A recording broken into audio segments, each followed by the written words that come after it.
Good morning. So you're probably wondering, why is she in the same outfit every Sunday?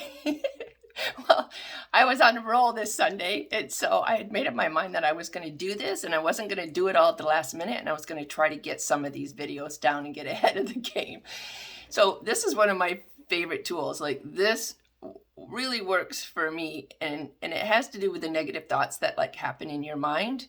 And there's this article called The Waking Times. I'll put a link below. It's kind of a long article, but it was really good and it hit home. So I'm going to give you an example of what happens and what was happening with the feeling that particular day, or maybe other days too. So I'm in the house a lot, more than my husband.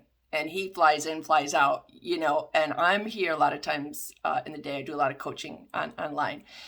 So everywhere I'm looking, like, his laundry's on the floor, he spilled coffee on the floor, he just made something and made a mess in the kitchen. And I'm like going, oh, I'm getting like mad. And I'm thinking all day, I can't be mad, right? So I read this article, and how it explained it, and what I do is that I visualize like the feeling. I think about the feeling, and I feel it, and I put it out, and I push it out into this like frisbee looking thing, and I put an X in it, and I throw it out into the universe, and I say, thank you, God, thank you, source, whatever you believe.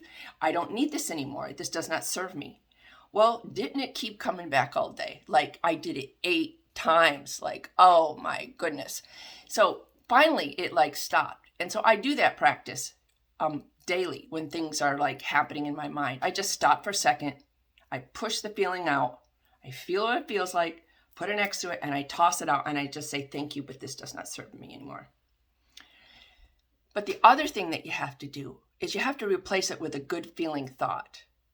So sometimes you think, well, I don't have a good feeling thought. You know what I mean? So you have to be able, you have some good feeling thoughts in your life. And sometimes you just have to have them and write them down so that you can cue something up when you need it. Whether it's your grandchild laughing, or for me, like the peepers peeping, and, the frogs. And I have all kinds of things because I've done this work that I can just cue up in my mind. But when it came to my husband, I need to set one morning.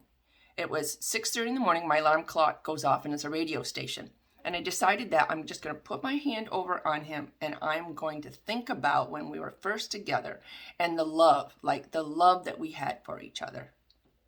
And within 30 seconds, my alarm clock goes off, and the lyrics to the song that's playing is, I'm dreaming about our love.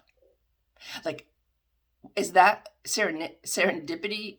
Or I can't even say the word this morning. Synchronicity? Like, that was like such confirmation. You can call it coincidence, whatever you want. But yeah, I'm going to talk about synchronicity too at some point here. But anyways, yeah, beautiful. So it works. And you can do it a lot of different ways. You can do it with a ball and chain. You can do it right on a piece of paper, throw it away. You can take something and ask Mother Earth to take it from you. Give it a try.